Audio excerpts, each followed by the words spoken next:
Nak, dito ka lang muna saglit ha. Dadaan na ako kila kumare. Sige po, ingat. Huwag ka magpapapasok.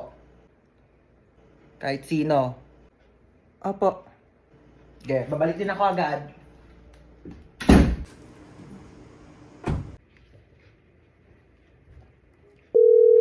Uy, Cheska. O ano meron? Samahan mo ko dito sa bahay, dali. Umalis si mama, wala akong kasama. Ay sige go, punta na ako dyan. Sige, bye. Ay, ang taray, si Home Alone. Tsaka lang titimpla lang akong kape. Bakit ba ayaw magpapasok ni tita ng ibang tao dito sa bahay nyo? Best friend mo naman ako Sobrang strict kasi niya ni Mama Te, overprotective eh. Bagay. Sino yan, Te? Di ko alam, baka kapitbahay yan. Buksan mo nga muna.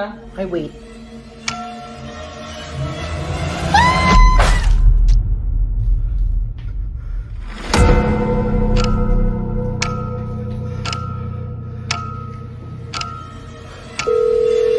Huwag ka magpapapasok.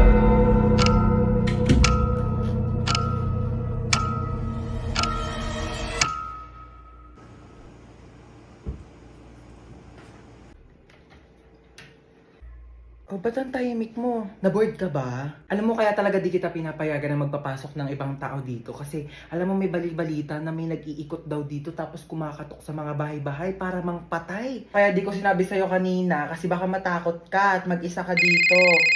Hindi. Hello, kumare. Mars, nandiyan ba si Cheska? Dito daw ba si Cheska? Wala po. Wala daw dito, Mars. Ay ganun ba? Sige, salamat ha. Di talaga nagpunta dito si Cheska?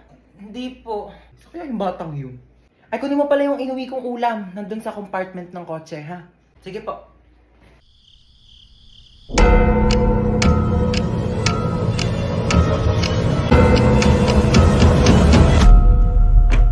Diba sabi ko sa'yo, huwag kang magpapapasok?